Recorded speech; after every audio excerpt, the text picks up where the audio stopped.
What's the deep state really planning to inflict on the American people? Drones, unidentified flying objects, what's really going on? What's the intention? What's the end game? Well, today I have my host, Jeffrey Prather, former Special Forces, former intelligence officer turned whistleblower who's exposing the truth that they don't want you to hear. I've had the privilege of knowing Jeffrey myself personally, attending his warrior school, and now today I have him on the show firsthand to give you not regurgitated information, but direct intel about what's happening. Jeff, thanks for hopping on. We're hearing a lot of the regurgitated information about these drones, these unidentified flying objects. There's a lot of information that's circulating, but it seems like nobody really has the true insight in what's really happening. And you, with your intelligence background, I wanted to come to you specifically because of the information and the insights that you have. So here's what I want to know. And this is what people have been asking me as well. Number one, what exactly are these things? Are they unidentified objects? Are they drones? Two, who do they belong to? Are these foreign entities? Do they belong to the U.S., maybe private corporations? And three, why are they here? What are they doing, and what's their end game? Well, thanks for having me. Those are great questions. I've done a lot of guest shows on this, and I've talked about this on my own show. And as a longtime intelligence officer, first as a military intelligence officer in special operations and special forces and PSYOPs, and then later on with the Defense Intelligence Agency, especially when I ran the DIA's Global Operations Center, which took me to the White House Situation Room, CIA Situation Room, FBI, NSA, NRO, National Reconnaissance Offices, which used to be a very secretive agency. And used to be set up like the bridge of the Star Trek Enterprise, by the way. I'm rather familiar with this in detail.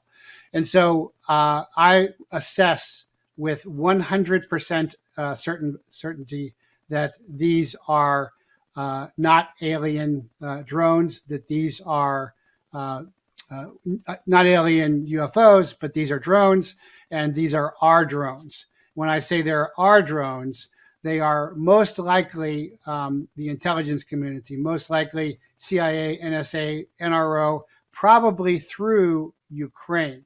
That is the military generally that they're testing them on when they show up, off a ship and their fighter pilots, tracking them and everything. That's the test. They are not read into those special access programs, SAPs, or even off the books SAPs. There are off the books special access programs as well. And again, I know because, I was in some of those. I was on the Contra stuff way back in the day, and then I was in the Fast and Furious stuff, whistleblowing.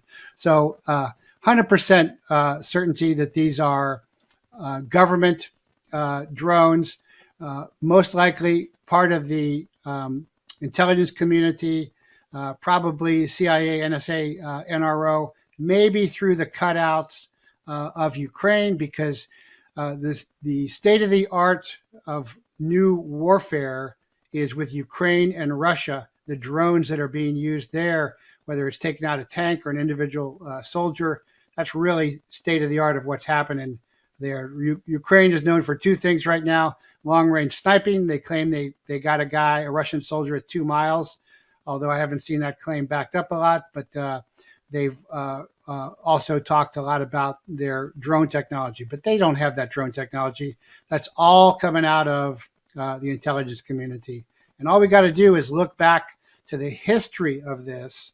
And the history of this began with an Israeli citizen, probably hired by Mossad, who was then hired by the CIA, who created what eventually became the Predator drone. And for the anybody military knows the Predator drone because that's the workhorse drone. But it really came out of CIA, which was DARPA, Defense Advanced Research Projects Agency. And at first, it was just a drone that everybody watched with, and eventually they armed it, and now they're about to retire it. But that's what these are. That's the first part of your question. And before I go on to the next part of the questions, I'll see if you have any questions about that part.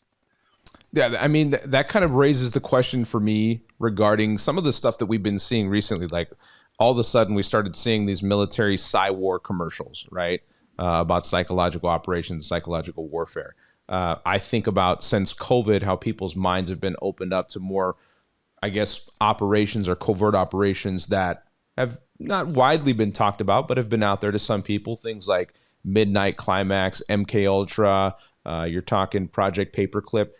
And people's minds are more open now to being receptive to believing this type of stuff, where before you would just be coined a conspiracy theorist. So with that being said, are we really diving now into high-level intel operations that are being pushed upon the American people? And I guess that kind of segues right into that second question, like, why? Why would this be happening?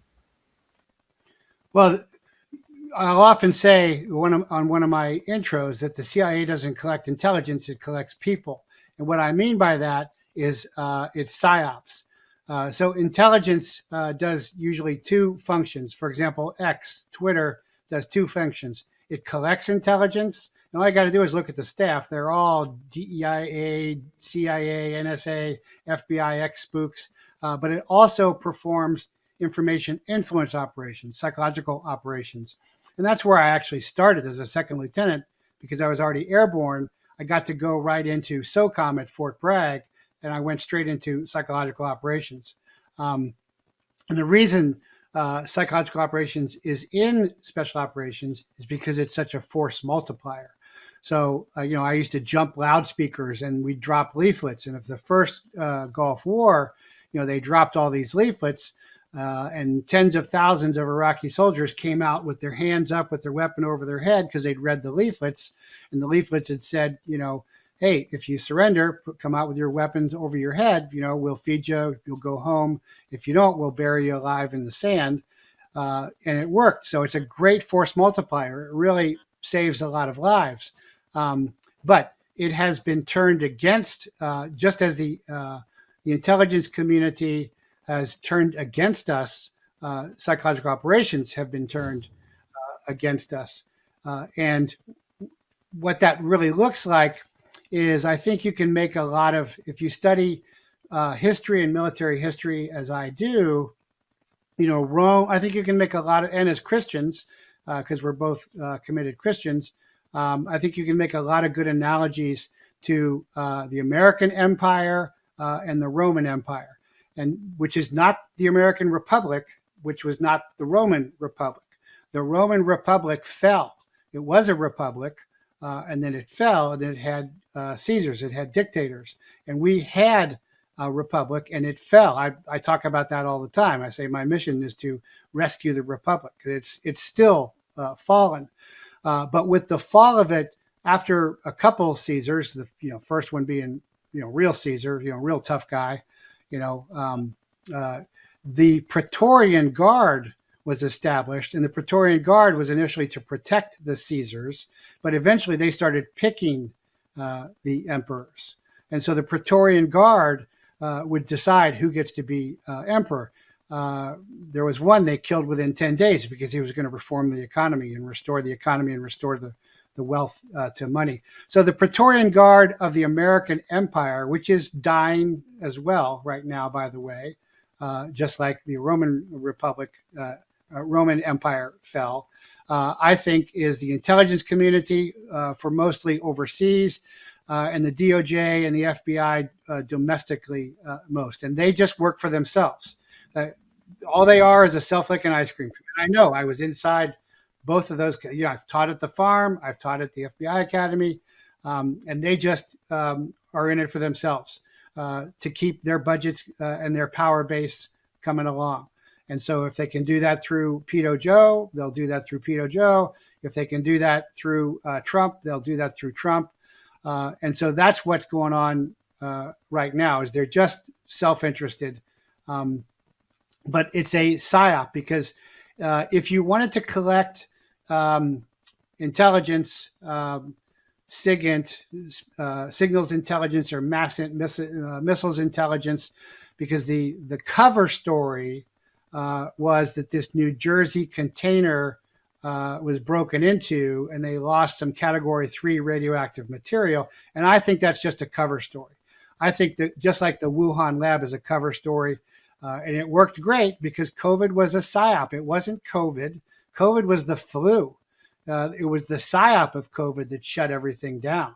and then getting everybody to take the bioweapons and getting everybody on ventilators. It was the PSYOP that kicked all that off, that prepared the human terrain for the shutdown for the global cabal. And by the global cabal, I mean the international intelligence agencies working together for purposes.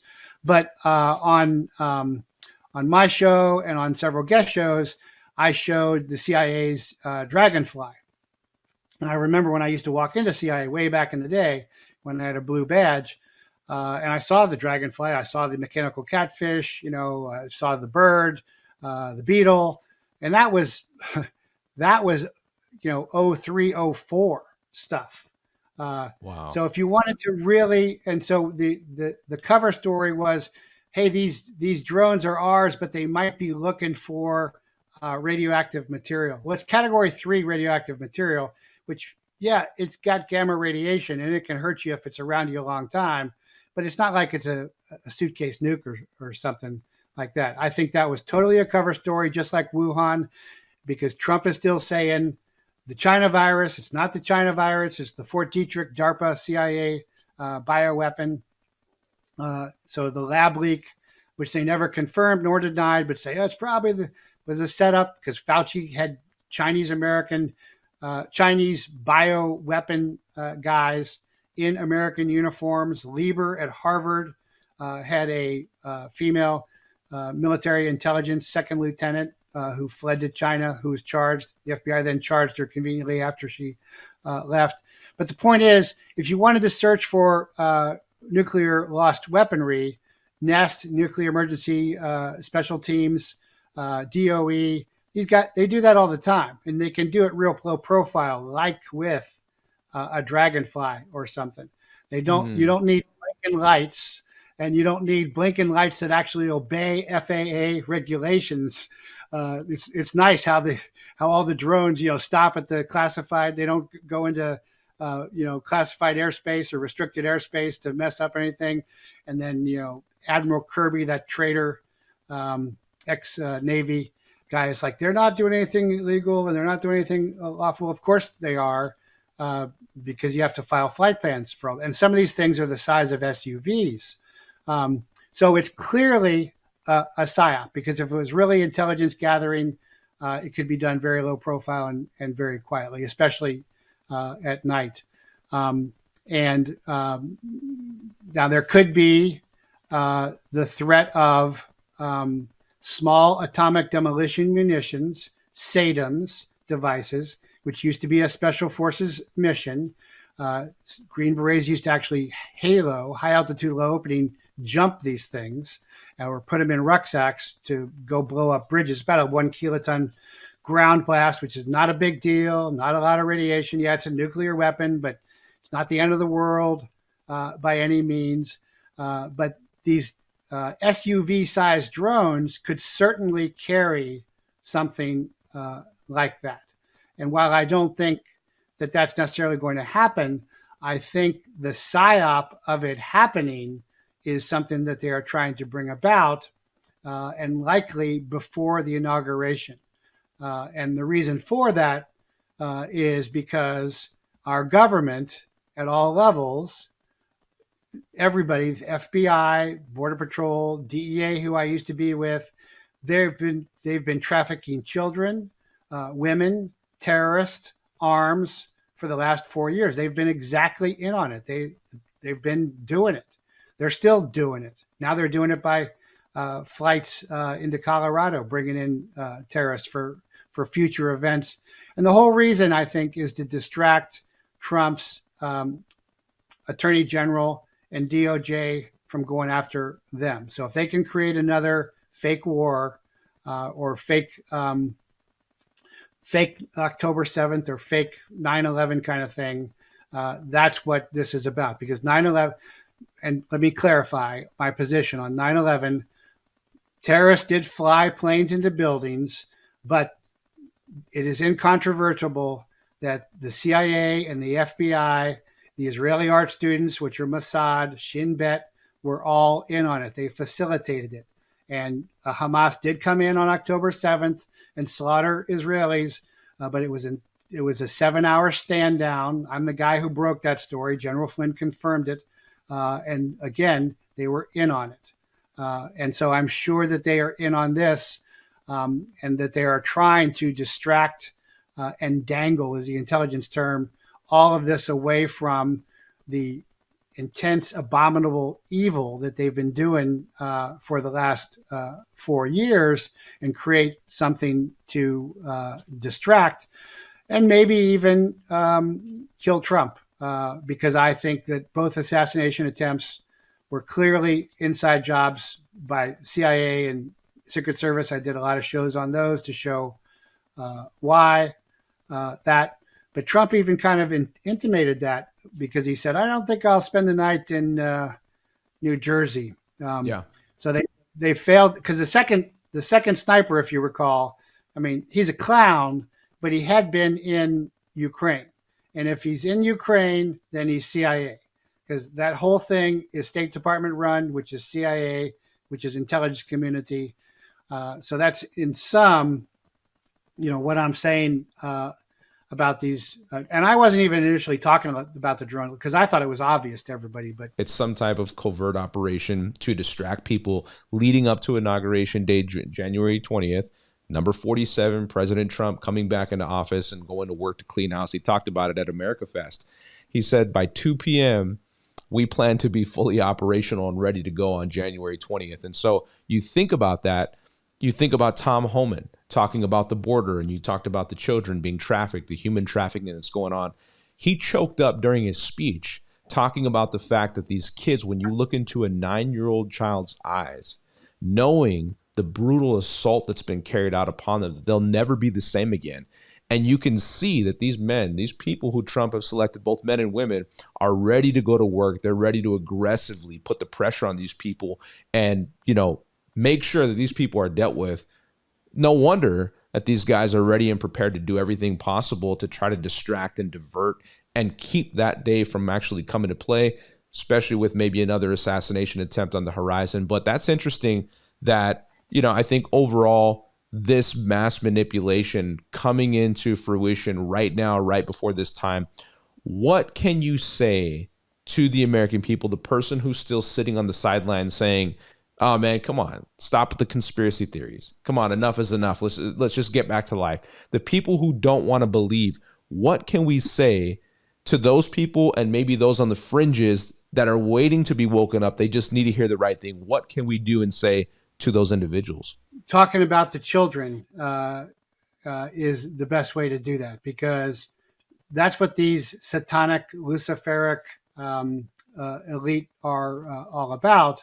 But that is not going to ring true with Americans in general. You got to be really perverted and possessed to see that. So Holman talking about that, Tara Rhodes, I've had her on the Prather Point as well, talking about the U.S. government's trafficking children. And it's incontrovertible at this point. And there's no way, I can tell you, because I've worked all those countries. I've worked from Mexico to Guatemala to Honduras to Panama to Chile to Bolivia. Is some campesino isn't going to send their kid up, with some cartel stranger to find a relative. They wouldn't even find the relatives, and the Border Patrol knows it. They're dropping these kids off at the same places. So those simple, one PO box and one address for 12, 20 kids.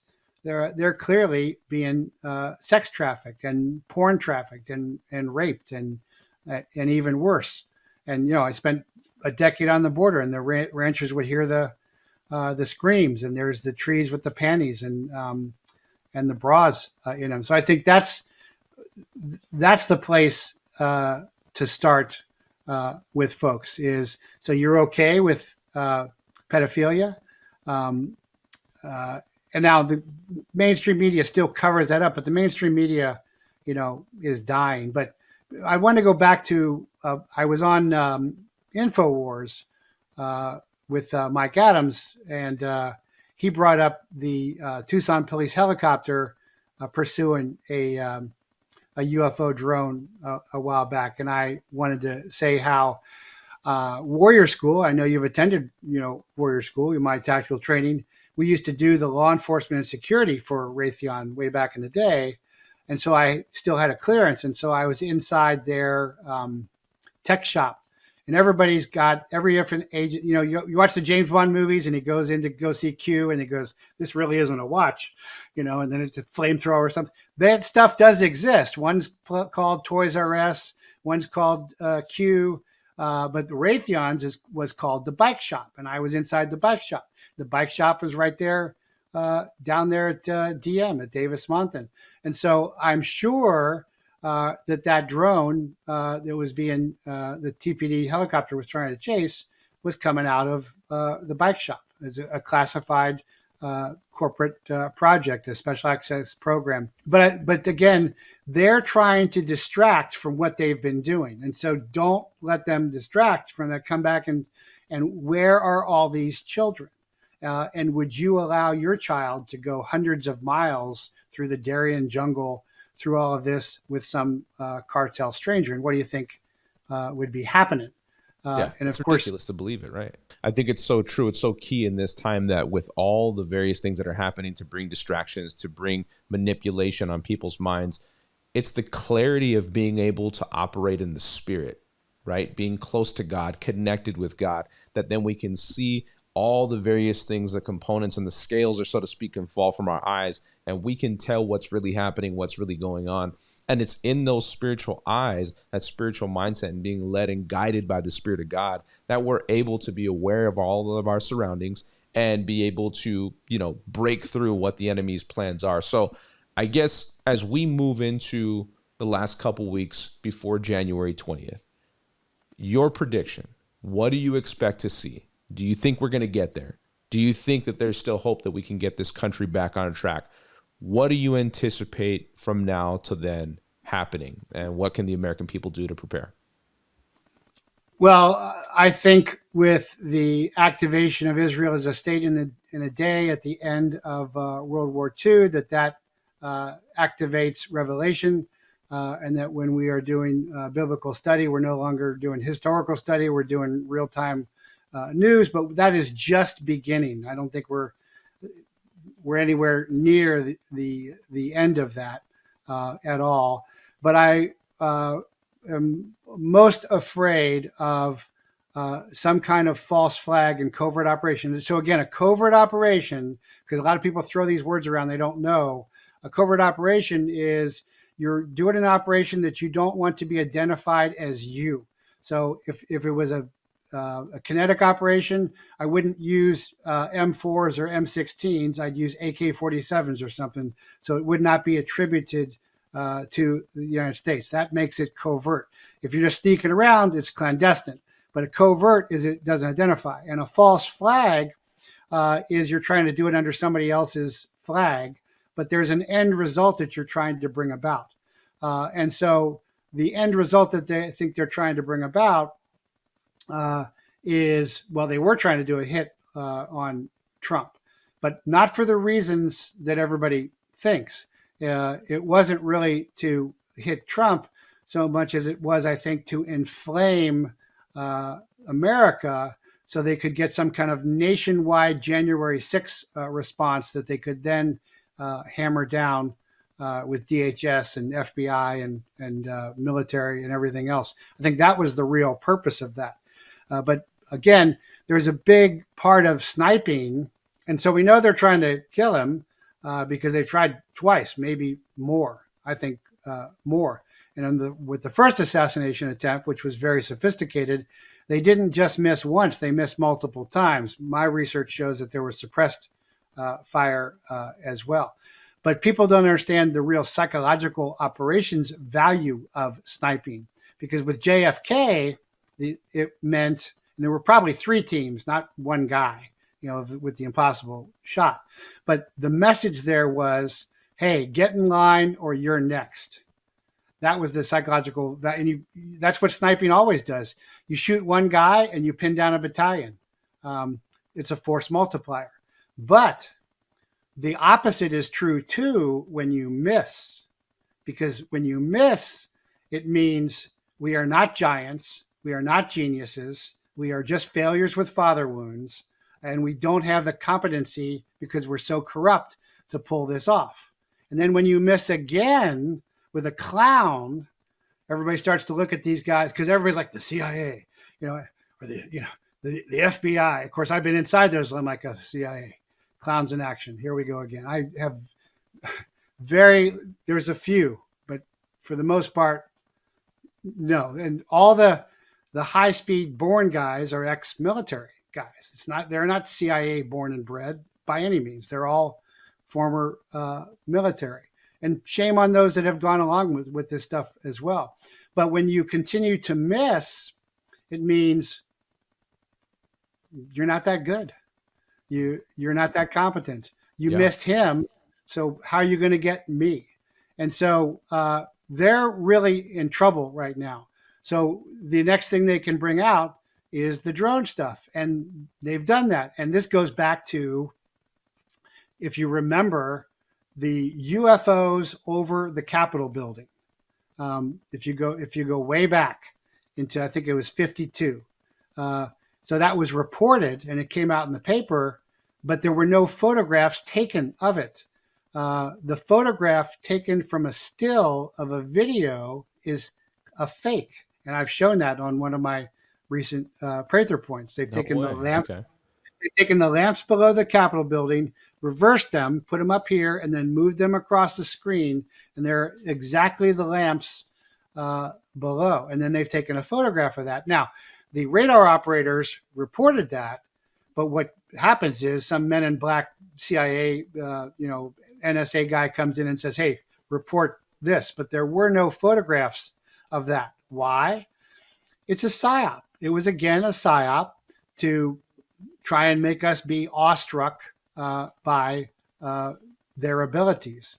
And so I think they're real desperate right now. I think they're running out of human capital. I think they're running out of human assets to pull something off like this. I think they're going to try.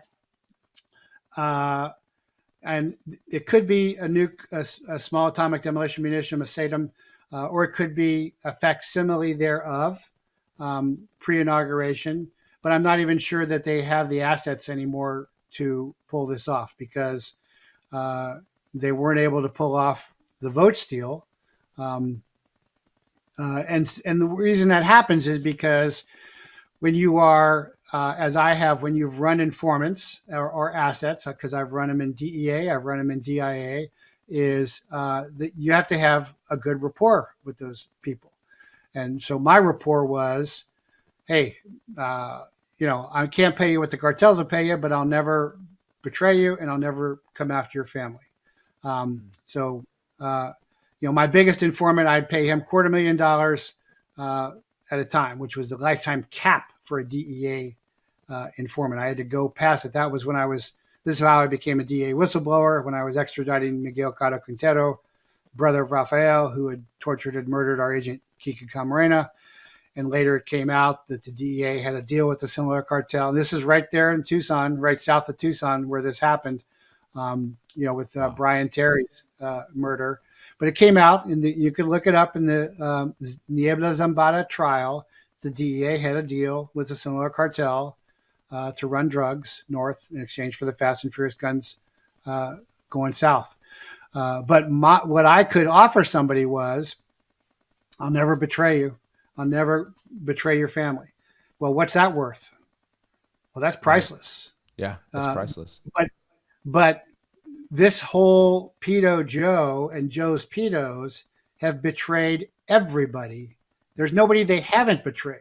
They left American children in Afghanistan. They've got astronauts up in the ISS that they can't get down. There's nobody that they won't betray. And so when the Men in Black guy comes and says, hey, we want to run a drone with a nuke or something to get Trump, and the guy's like, okay, we're gonna pay you $20 million. Okay, but then how do I live and spend that $20 million? Or am I going to disappear too? Because there's lots of disappearances going on. So I don't really think they can pull off much of an operation. I think it's going to be very difficult for them to pull it off. but I think they will try to pull it off pre-inauguration. And if they can't, after inauguration, I think they will activate Tren de Agua or any of the other thousands of terrorists that they have brought in, again, to focus on Iran this time. Why Iran? Because Trump is going to come in and reestablish good relations with Putin. And Putin has said it's Obama, it's Harris, it's Biden, it's Burisma, Ukraine, who is doing all the bioweapons. And I've presented all this to the International Criminal Court. That's why they just killed the Russian General Kirillov, by the way. Ukrainians killed him, which means the CIA killed him, as far as I'm concerned. So that fake enemy is going to fall. So now they got to bring in the Iranians. And you heard that with Crook. They were like, Crook, there's Iranian. He's got encrypted phones and he's talking to the Iranians. And so now it's the Iranians. Well, so the Iranians are Persians.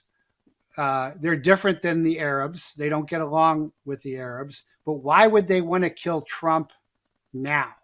Who's been prosecuting the Gaza war against their proxies for the last 4 years?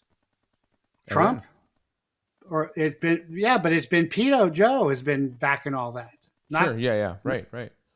Trump hasn't had anything to do with it. So why would they want to kill Trump now?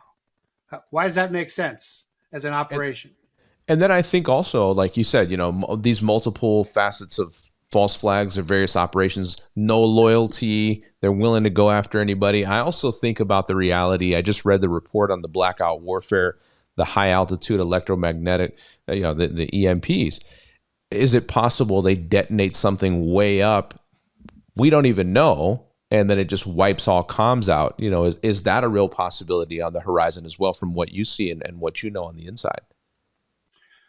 Yeah, I don't even think you have to detonate anything. So if there are nuclear satellites, and I don't, well, if I did, I couldn't say, but I'm not read in on anymore.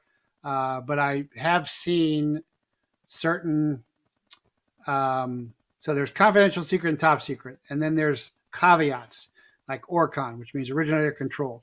And then there's keywords for programs. I've seen certain keywords and I couldn't believe they were still being used. But if there could be nuclear devices in satellites for sure. Most of our Space Force program is we're not exploring anything. We're not on the moon. We're not going to Mars. All of the things are pointed downward at us, and orbital satellites, and that's what's happening. So, could there be satellite nukes? Yeah, and are there? Probably yes. The rods of God didn't really work really well. You couldn't control them. Putin's new hypersonic missile, Orezhnik, is very impressive. It's a plasma weapon. It's a game changer, a war changer, rather. We don't seem to have anything about that. But again, the nuke would be a psyop. But there are EMP devices that can do that same thing as well. So could that happen? Yes. But that the purpose of that would then be to activate Northcom for continuity of government. And I've actually done a lot of continuity of government work. And that's why they like to do it pre-inauguration before everybody gets in there. But there's a lot of moving pieces to any covert op you run, just like you can see January 6th now falling apart, Ray resigns and Patriot Front shuts down, and nobody's supposed to notice that. Yeah. They're not very competent at this point because they're so corrupt. And when you do this stuff for real, it's an art form and you develop it. But if you're just cheating and you're just lying all the time, then there's no real art developed. So, it could be that. It could be an EMP shutdown. And that now they don't care. Before, they would not do anything domestically, in my opinion. Because if you just send our poor troops off to die, in foreign lands, that's okay. But when you do something in the homeland serious, then you might lose control. And so they walk a fine line. They want to have wars over there that they're always sending money to, military-industrial complex, and our soldiers to. But something here, they might lose control of it here. But right now, they're about to lose control anyway, so they don't have a lot to lose. So that's why this time frame pre-inauguration, I think, is so critical. Jeff, thank you so much for your insightful information. I think at the end of the day, your refreshing take on this, instead of the regurgitated information that we've been finding everywhere, is very powerful, especially right now, for people's eyes to be opened up and really see what's happening. Can we have you back? We'd love to have you back for a further segment, because there's a lot of other stuff I'd like to ask you about in terms of whether it's Luigi Mangione, the moon landing. I'd like to ask you about so much. I'd like to get your take on things. Can you come back? Can you commit to coming back and hanging out with us again? Sure, I'll come back. Thank you so much. Pleasure to be with you guys. Jeffrey Prather on Truth Uncensored.